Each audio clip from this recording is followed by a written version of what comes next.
Thank you all for joining us here at i80 Sports, and today we are previewing the Metropolitan Division.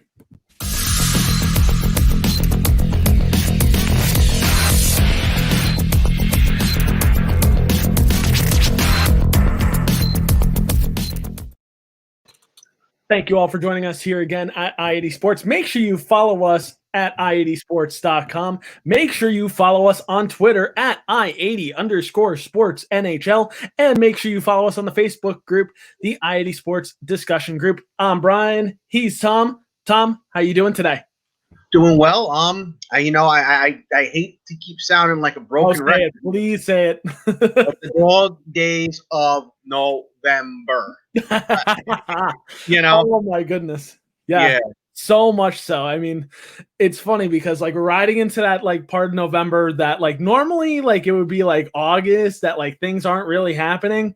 We're here in November now, and I have a bad feeling it's also going to be the dog days of December when we come to shout it out in a couple weeks. So, but because we are in the dog days of November, usually we start off with our news segments, but to be honest, it's not a lot to talk about in the beginning right now. So we are going to dive in right now with what is the main thing on our docket. We are wrapping up our division preview series with our last, but certainly not least, division, the Metropolitan Division, which contains not only my favorite team, if you could guess, but it also contains Tom's favorite team. And we'll have a lot to discuss with this one. This will be fun. It's been one that we have both been anticipating for the past 3 weeks. It's been up on our calendar for 3 weeks now. So we're excited. I hope you guys are excited. And if you are excited, drop a comment down below. Certainly think about subscribing. Drop us a like,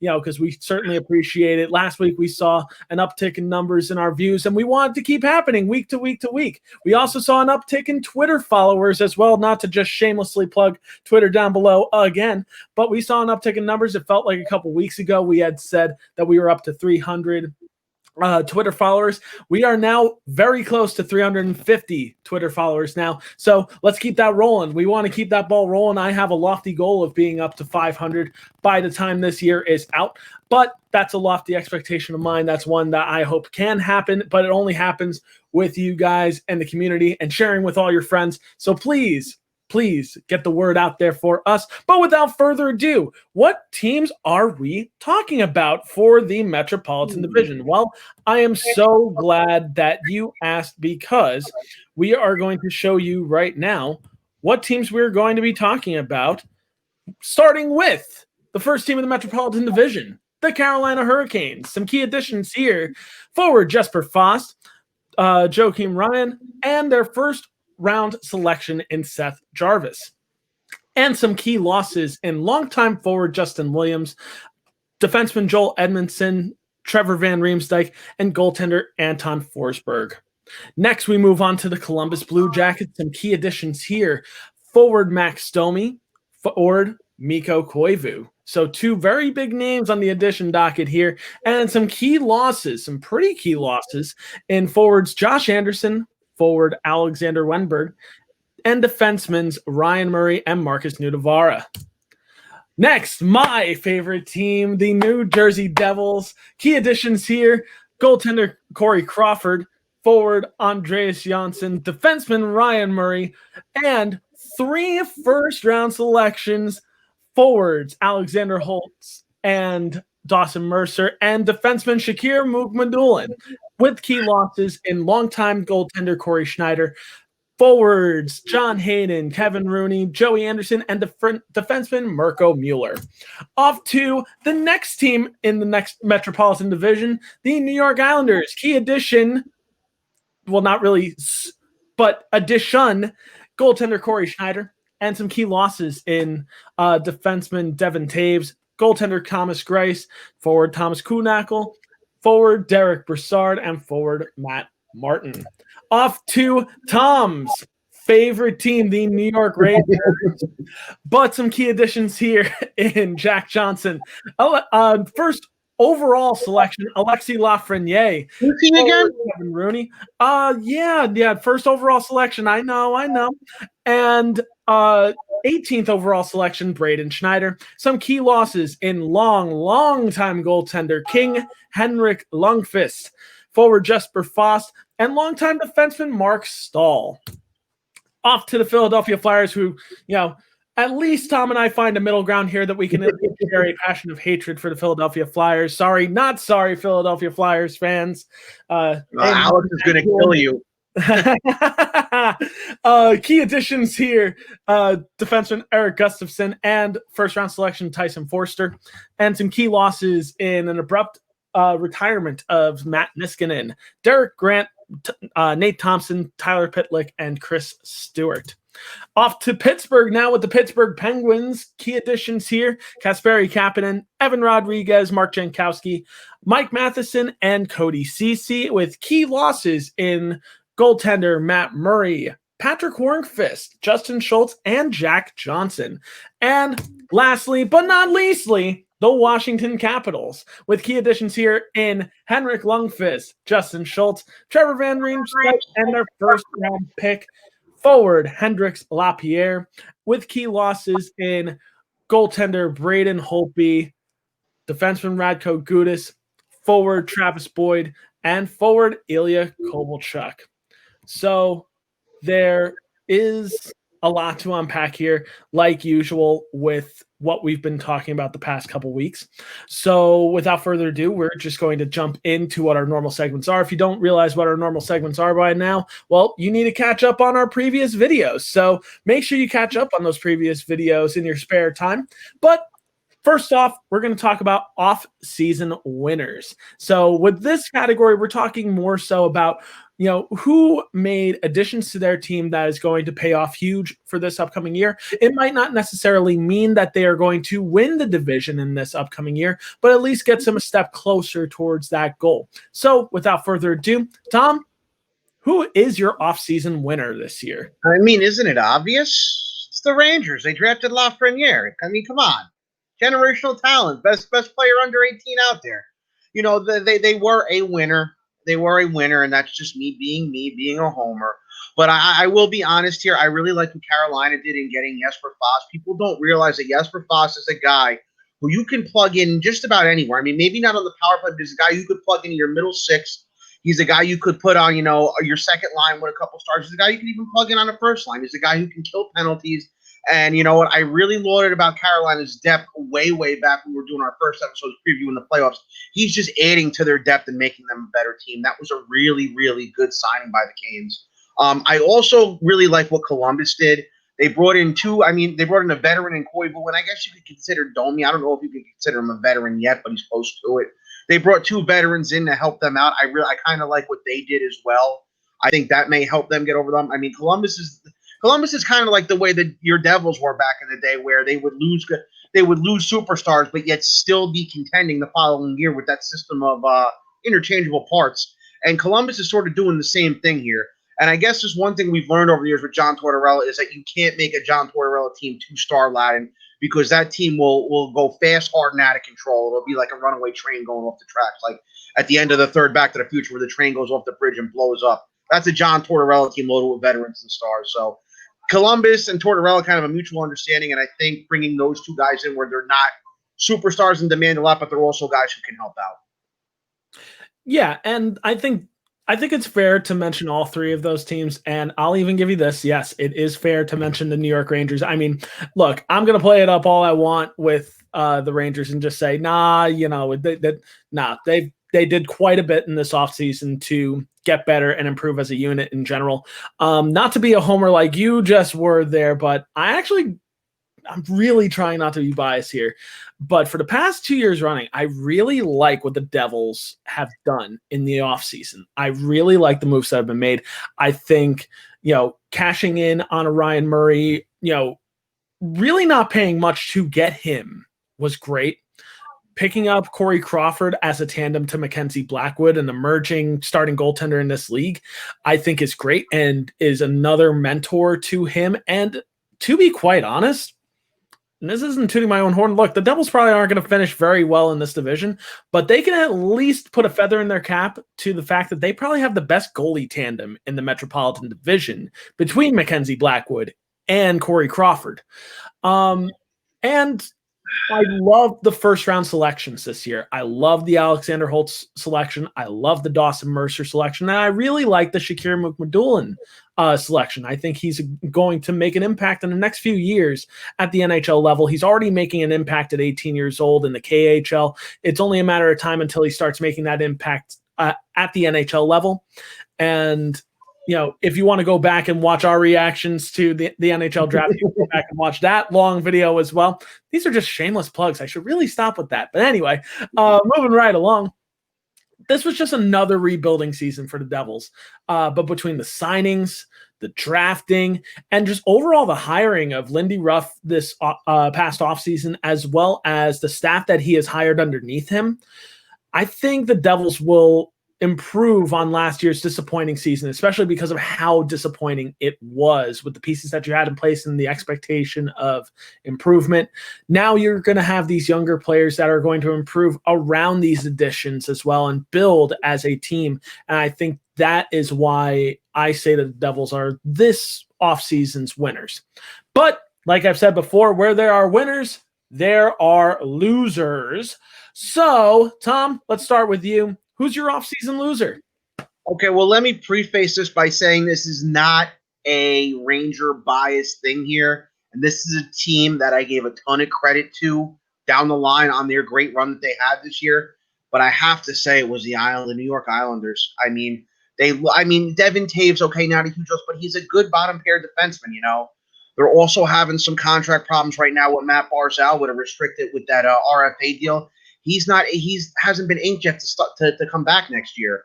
And to top that off, as good as the Islanders were in the playoffs, what people seem to forget is that had this season ended regularly, had COVID never occurred into 82 games, the Islanders may have very well been on the outside looking in. They're right up against the cap right now. Their best player is in contract limbo. They lost a very good defenseman on a team that played defense by committee, I guess, with those 6 defensemen in the back. I'm sorry, but there's as good as they were, I just don't know if there's anything to look forward to with them right now. Could that have been the plateau for them? In my opinion, they're probably going to take a step back next year unless they do something quick. I mean, I know Lou Lamoriello is their GM, but one thing I'll say about Lou Lamoriello is Lou Lamoriello since 2012 hasn't exactly had the greatest of track records when he's been in charge. In Toronto, it was a 3-man committee between him, Shanahan, and I know Babcock had a say in how that team was run too. But when Lou Lamoriello has been in charge by himself and had full control, he hasn't had the greatest of run over the past few years. And I'm just wondering if his old school staunch where I don't care how much you get paid, I don't care who you are, I can interchange the parts like I had mentioned earlier. I'm just not sure if that's going to work on the island right now. Yes and no. I think I'm going to highlight the Islanders as a potential loser in this offseason as well. And as much as they could be considered a loser, I'll be honest, in this offseason for the Metropolitan Division in general, I don't really see a clear loser. And that's kind of a good thing for the overall, growth of the Metropolitan Division and the competitive, I would think the same thing as well. But, we're kind of picking straws when it comes to, who's the loser in this sense. I think the Matt Barzal situation is of concern, but then you also have to remember an emerging Brock Nelson is a thing, and I think he was far and away one of the better centers for the Islanders this past year, and one of the most consistent centers in all the playoffs this past year. A really good surprise to watch this past year. But the Islanders, I wish they could have done more. They lost Thomas Greiss, and yes, he was aging, and he was 34, and you send him over to Detroit, you let him walk to Detroit, that's fine. But who do you replace him with? A guy within your division who you had great success against in Corey Schneider, and that's not a knock on Schneider. I'm the biggest Corey Schneider apologist you will ever see, but I feel like he's a shell of his former self. He's not the same elite goaltender that he was. And, I feel like he would have been better served as a mentor for another young goaltender, not necessarily to go in straight tandem or play 40% to 30% of the time against Semyon Varlamov. Now, that's just on the Islanders side of things. To me, the other team that I felt like had a quote unquote bad offseason is the Philadelphia Flyers. And I think it's just because they had almost no offseason presence. There's not a lot that they had to do as a team, but I feel like there should have been at least a red light that went off when Matt Niskanen abruptly retired. I feel like there should have been a response to that, an urgency to go and get another defenseman to fill that hole. That being said, there are defensemen in their system that they can fill that hole with. They can certainly fill from within the organization, but I still feel like there should have been a sense of urgency for a team that is looking to be a contender in not only the Metropolitan Division, but the entire Eastern Conference. I feel like there should have been a little bit more to push them over that edge where we're talking about Philadelphia as a potential winner of the Eastern Conference rather than just, they'll be there. They'll be in the conversation. They needed that extra step to me. And the fact that they didn't go there is a little disappointing to me. And maybe it's a little disappointing to Philadelphia fans. It could be.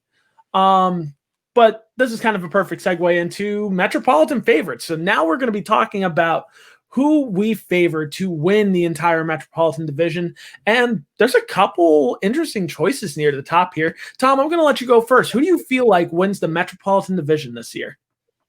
Well, I'm going to go with the team that knocked my team out. I'm going to go with Carolina. Carolina, I lauded them for their depth. I know I sound like a broken record with this, just like my Dog Days of November quotes. But I really like what they did bringing in Jesper Fast. And you know what? Hopefully Svechnikov is healthy. They can get him back. And like I said, these aren't your father's Carolina Hurricanes. I hate to use that term. Whereas in the past, the Hurricanes would go on a run and then fade into obscurity for however many years. Then go on another run and fade into obscurity for however many years. This team, this front office, they're in for the long haul. I really like what they did bringing in Fast. I really liked how they played in the playoffs. Obviously, they lost to a better team in Boston. But Carolina was a young team, too, and let the loss to Boston be a learning experience. I really think this year, just because this division is really unpredictable, and I really think if Carolina can get it going, they may be the team at the end of the season who's in first place. Because you have Pittsburgh and D.C. who are sort of entering their decline a little bit. You have Philly and the Islanders who are question marks. You have my team, the Rangers, who are kind of a question mark as well. You have Columbus who are Jekyll and Hyde, depending on which team you get. Columbus, remember, was another team that lucked out with the playoff format because if we had gone the full 82, Columbus may have not been on the outside looking in too. So I really think with all of this going on, with just the uncertainty of where every team in this division is going to be going, I think Carolina is that one team where that they're on the up and up. And that's why I think they're going to win this division. I think that's a really good and solid choice. And, to me, I think it comes down to three teams for me. Carolina is that first team I'll highlight for sure. But then also watch out for Washington and also watch out for Philadelphia as teams that could win the Metropolitan Division. Carolina takes this division, and it's not even close, under one condition. Can they get a healthy Andrei Svechnikov to play for the majority of the season? If they can get him healthy and he performs the same way he did this past year without losing a step because of that gruesome knee injury, they win the Met. I think if he takes strides like he did last year, I think he's going to be the reason why they get put over the edge. Don't get me wrong. They still have Sebastian Aho. They still have Teuvo Teravainen. They've got a good cast behind them to, make up for the loss of Andrei Svechnikov. But Andrei Svechnikov is a very special player. He's, a player that when healthy and when firing on all cylinders, Svechnikov can hang with the best of them. He can hang with McDavid. He can hang with McKinnon. If he can stay healthy for the majority of the time, I think Carolina can win this division. Now, the other two teams in Washington and Philadelphia, they have their flaws, and which is why I don't see them as the clear front runner, but why they're in the conversation. Washington can be scary good. They still have Alexander Ovechkin, who still hasn't lost a step at his age. A guy his age should not be playing at the level of competition that he is. And he's still looking to, advance more and more towards that Gretzky goal record. Look for Ovechkin to keep going towards that goal this year. But there's only one question for Washington right now. is Ilya Samsonov ready to fill Braden Holtby's shoes? I think that is a question that is still open-ended. And from the flashes that he showed last year of brilliance, I think Samsonov can. But then there's also the doubt that he casted in, very ugly first periods where he would give up 4 or 5 goals. So I think there's still room to grow there for him. And that's why I'm not giving my complete vote of confidence to Washington. And then lastly, with the Philadelphia Flyers, my vote of, the vote of confidence kind of goes away a little bit only because of their performance in the postseason. That first line disappeared completely. And they're aging. They're getting older. They need to play at the normal level that they can. Claude Giroux needs to step up. I'm blanking on other names. Sean Couturier needs to continue to be one of the best two-way centers in the league. And they need Carter Hart to put this team on his back like he has this whole entire season. Look for Carter Hart to be a contender for the Vezina Trophy this year. I think there is a strong possibility that he's going to be up there with names like Andrei Vasilevsky and Connor Hellebuck in the conversation for the Vezina Trophy this year. Moving on, because once again, there are winners, there are losers. I have a feeling I'm going to end this segment crying, but let's get it over with. Tom, who is the loser and who finishes last in the Metropolitan Division this year? Well, you're not going to be happy with this one. I have to go with the Devils. But you have me back. I think that they're finally on the right track, the Devils. The biggest problem with the Devils last year is that you had a guy in Ray Shero who I'm not really sure knew what he was doing. You were coming, the team was kind of searching for an identity last year. Remember, they weren't great in 18-19, but maybe the main reason they weren't great in 18-19 was Taylor Hall was hurt most of the year, and that was their rock in 17-18. That was who got them back in the playoffs. That was who, got them back to respectability. So you figured you had him healthy. You bring in a number 1 overall in Jack Hughes. You figure, okay, Hughes is ready to make the transition, even before he was awarded to the Devils with that number 1 overall, there were red flags going off in my head about this kid. You bring in PK Subban, who, it seemed like a good deal at the time, but people didn't realize PK Subban was coming off his statistically worst season he ever had. And then they kind of bolstered the team with Wayne Simmons as well. Now, this kind of reminded me of what Pittsburgh did and what Tampa did when Crosby and Stamkos came in. Remember, Pittsburgh still had Mario Lemieux. They tried to load the team with Leclerc, Recchi, and Ziggy Palffy. They did the same thing down in Tampa. They brought in Gary Roberts. They still had Marty St. Louis. They brought in a lot of these other guys down. I think they even brought in Mark Recchi in Tampa too, Stamkos' first year, if I'm not mistaken. The biggest problem with that is that you're not you don't have a clear cut of what you're doing. Are you a rebuilder? Are you a contender? Are you a pretender? I think the Devils finally with chopping, getting rid of Taylor Hall. You have Hughes in his year. They had a good draft. They're finally on the right track now. It might not be a great year this year, but at least they're finally trying to carve out saying, okay, we're a rebuilder. We want to build around the kids. We're going to let the kids play. And they might not be good this year, but all the ice time that these kids are going to get is going to be great for them because they're going to learn.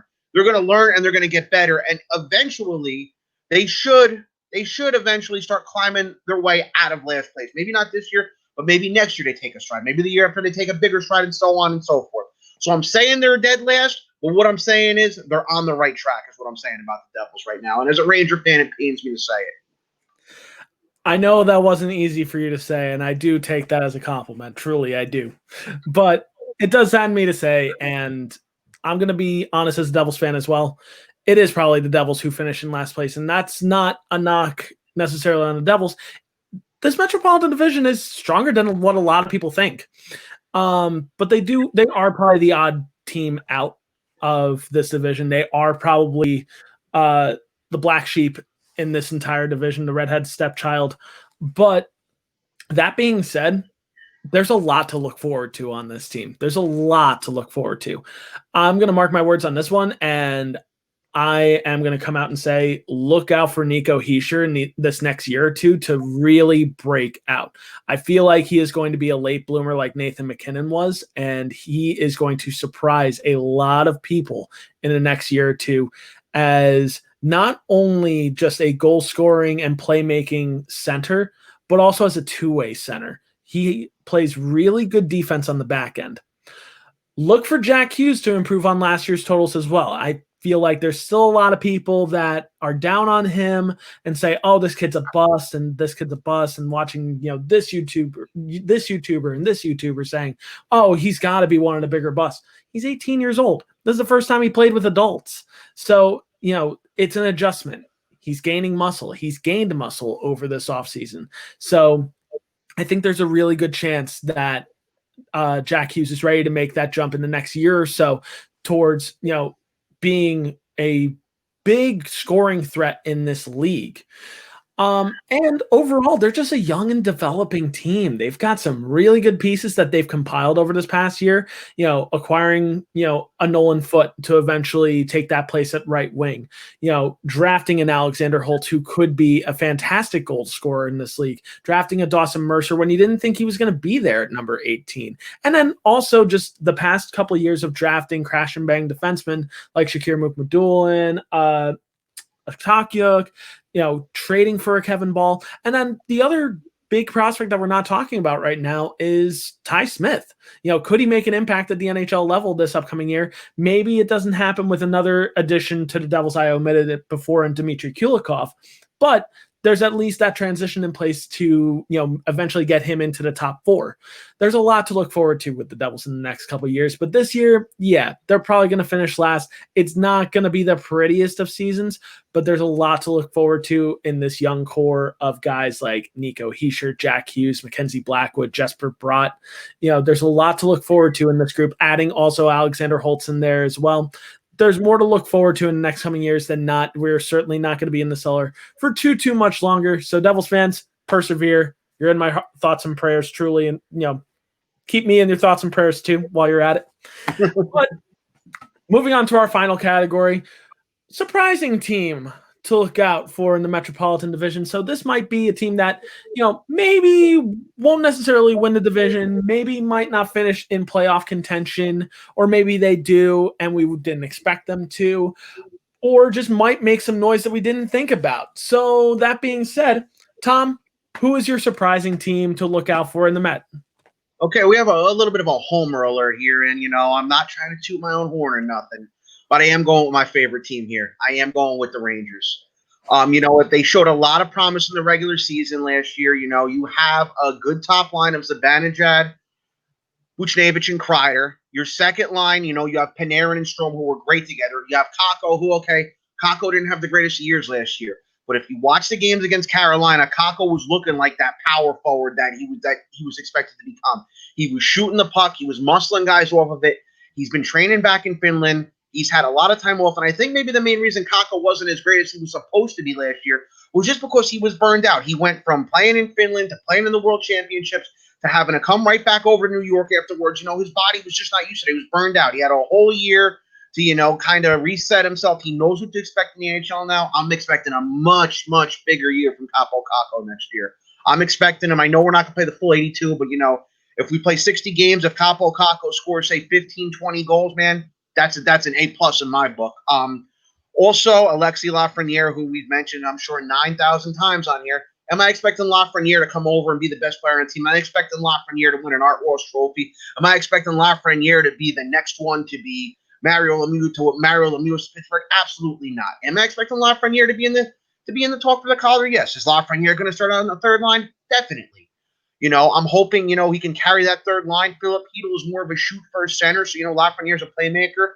Lafreniere and Hedl together, hopefully it'll be a deadly combination, although I do think by the end of the year you're going to see him playing with Zibanejad if all goes right. There's a few experts who've doted on their defense not being so great, and I can understand why. You have a very good pairing in Fox and Miller, and then after that you kind of have Trouba, D'Angelo, Johnson, and Smith to fill out those remaining 6 spots. And, Johnson and Smith are obviously, Jack Johnson's not what he used to be. Brendan Smith has kind of been declining. But there's one guy here who they're not talking about, and that's K'Andre Miller. If Miller dazzles like they said he was doing in training camp last year, I really think if you can get K'Andre Miller into the mix and into that top 6, you'll have a much more formidable defense. And to end, there's one other guy here who I believe they should get over this year and need to get over, and that's Vitaly Kravtsov. Kravtsov, while not having a dynamite season in the KHL, not tearing the league up. It's having a decent season where if you take his goal totals right now and, you do the math and you average him up to an 82-game season, he'd be good for 30 goals in an 82-game season. Now, I'm not saying he's going to have that success right away over here, but I think that once his team is done in the KHL, and we might have to wait till May for that, which could be the tail end of the regular season for the NHL. We don't know if you can get Vitaly Kravtsov over here. Now you have a third line of Lafreniere, Hedl, and Kravtsov to complement Panarin, Strome, and Kakko in your first line of Kreider, Zibanejad, and Buchnevich. And if you have Miller becoming the player that they think he can be on defense, along with Fox and Lindgren, this team might sneak in. They might sneak in. Now, what I'm going to say is this. With all of the hype I gave to the Atlantic Division, this is going to be a division where you're going to need to finish top 3 to make the playoffs. I just think the Atlantic is still way too good. And I think those 2 wild card spots are going to be taken by Atlantic Division teams. So I do really think that this is a division where if you want to get in, you got to finish top 3. And that's if there's even a Metropolitan Division this year with what's being talked about. So who knows? But yeah, that's my little homerism for the Rangers. But I do really think that if things do fall right, that they will be a bubble team and they will be in the mix. Yeah, and I think that is a really solid choice. And as much as I'll, be quick to say, no, you're wrong, I'm a Devils fan and Rangers suck, blah, blah, blah. No, I think the Rangers are going to be a threat this upcoming year. And all the points that you make are very, very valid. And you're absolutely right. In terms of Metropolitan Division, whoever finishes top 3 needs to finish top 3 to win in the Eastern Conference, because the Atlantic Division is that strong. And it's a good possibility that the wild cards are going to come from the Atlantic Division this upcoming year. But can I just add one more thing? Oh yeah, of course. One thing I forgot to mention. They have I'm not going to go in depth. They have a very good goalie tandem with Igor and Georgiev. Also one of the better goalie tandems in the league. I'll just leave it at that. I'm not going to go more into that. I see what you did there. Anyway, going into my surprising team pick, and it's funny because everybody, including myself, is very quick to kind of count them out for this upcoming year, very quick to say that this is going to be the first year that they don't make the playoffs in a long time. But I'm still going to say, don't sleep on Pittsburgh. Yes, they're aging, and the core of their team is on the wrong end of their careers. But Sidney Crosby, love him or hate him, will prove why he is one of the best of our generation. If he stays healthy, he is one of the best playmaking centers in the entire league. He, along with Kapanen, with Malkin, he can help carry the Penguins, in that tandem of 3 easily into playoff contention. And Crosby, I have always been quick to, be a detractor of Sidney Crosby, based on his mannerisms on the ice and quick reactions. But I got to say, there's a reason why there's always been so much hype behind Sidney Crosby. He proves it time and time again. He is one of the most impressive players I've ever gotten the chance to watch live. And he is the reason why I'm saying, don't count out Pittsburgh. They lost Matt Murray, but I also, bold take here, I think Tristan Jarry is a better goaltender than Matt Murray is, and the guy who should have been starting all along. I think he is finally ready to really take over that role as starting goaltender in Pittsburgh. And I think Pittsburgh fans are going to be really, really happy with that result. And I think Pittsburgh is going to be really, really close in contention in the playoffs. Whether they get there or not, we'll see. I think it's going to take a little bit of collapse from the top 3 teams that I had mentioned who could finish in the top of the Eastern Conference, in the top of the Metropolitan Division. I think it'll take a little bit of variables there. But if there's one thing I learned from last year before that, don't count out Pittsburgh ever, especially when they have Sidney Crosby firing at all cylinders. But that's been our Metropolitan Division preview. That wraps up all of our division previews. What are we to do now? Holy moly. So now we're probably going to be getting into in the next few weeks, probably some conference previews, really kind of like taking some bold takes, see who's really, could, be the top 8 from the Western Conference, who could be the, top 8 from the Eastern Conference, really kind of diving into those hypotheticals over the coming weeks. So we hope you join us for that. But before we wrap up today, we did just want to, wrap up with saying, well, it is, turkey season. It is Thanksgiving season right now. Tom didn't see this beforehand, so he's probably dying right now. A little bit. But I did want to at least, end today, with a little bit more of a cheerful segment of, what we're thankful for our favorite teams, because we did wrap with the Metropolitan Division. So, Tom, what are you most thankful for as a Rangers fan? Thankful that they're finally trying to do things the right way, not trying to buy everything on the market, not trying to do a patch job. They're finally doing this the right way. They have 2 high picks. They have they had a bar. They made a great deal with Zibanejad. They have Panarin. I'm so happy that they're finally trying to do things the right way. They have a plethora of defensive prospects. Hopefully 2 good centers who are going to come in soon, back with Barron and Henriksen. They're finally doing it the right way. It makes me very, very happy. And I'm actually going to piggyback on your sentiment there. And I'm thankful for the Devils for the fact that it looks like we're finally going in the right direction after the past couple of years of, being in the basement, being in the cellar. I truly feel like as a Devils fan that we're finally trending in the right direction, that we're finally, getting some really exciting players again to watch. Back when I was a child, I loved watching Martin Brodeur. I loved watching Scott Stevens. I loved watching Scott Niedermayer, Alexander McGillney, you name them.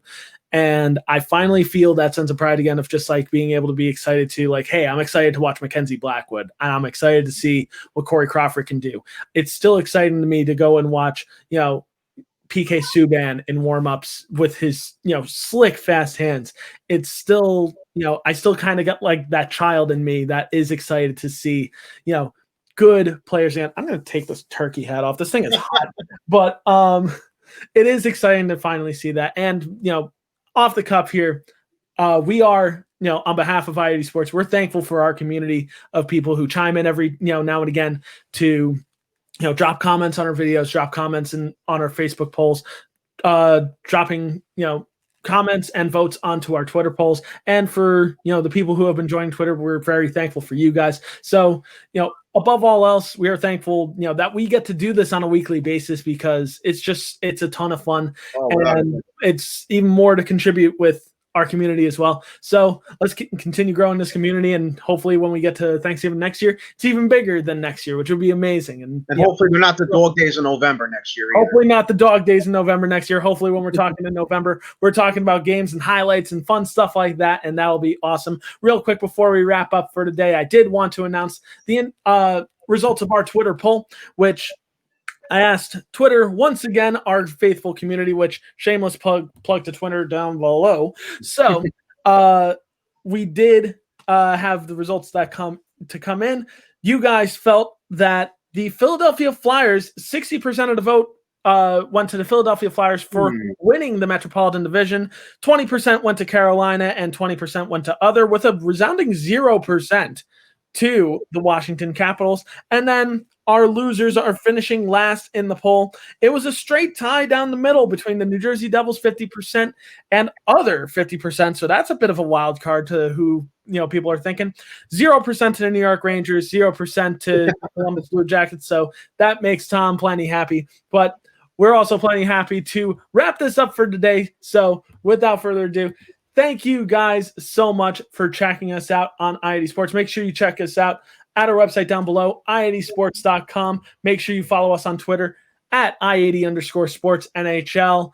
And make sure you follow us on our Facebook group, the i80 Sports Discussion Group. I'm Brian. He's Tom.